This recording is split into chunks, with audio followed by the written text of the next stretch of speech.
Hello there. They call me MysterE. Now let's talk about the police force.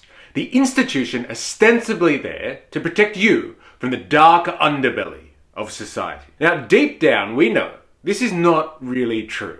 The propaganda surrounding police is so heavy that most people have no idea that police forces were actually established alongside mass urbanization to manage hordes of working people and protect private property. They were not made to protect innocent citizens. They were literally created to control them. Now the myth is busted. Let's see what gives them power. There are three types of violence at a basic level. One is inflicting pain or harm without consent. Two is the threat of doing so.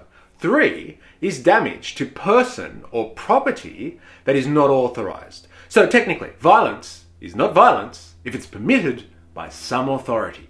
In modern society, the state can be defined separately to any other group because it has control over the use of violence. States authorize violent coercion through police or armies, organizations which they refer to as a force.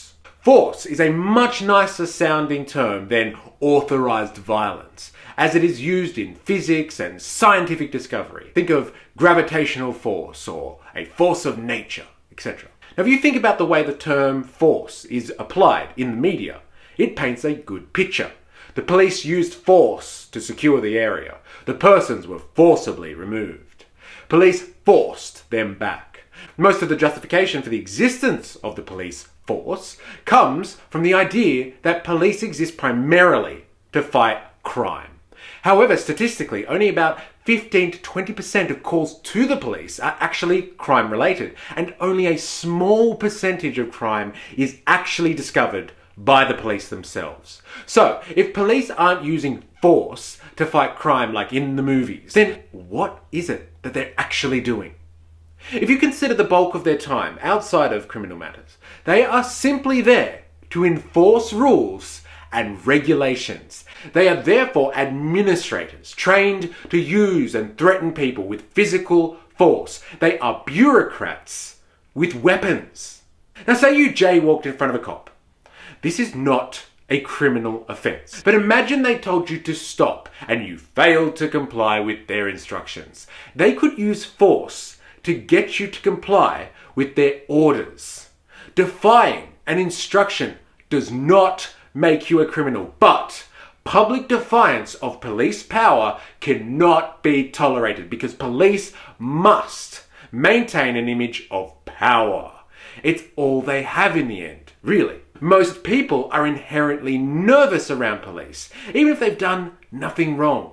This is because there always looms the threat of force that could be used against you at will. And so, if police don't use force to fight crime primarily, the question has to be asked, why should they not be held to the same account for their actions and be judged like anyone else who chooses to use violence on other people? Why should police have a level of impunity over the use of violence? And more largely, if police force is used to maintain an image of power and enforce rules, we must ask, is society just held together by violence?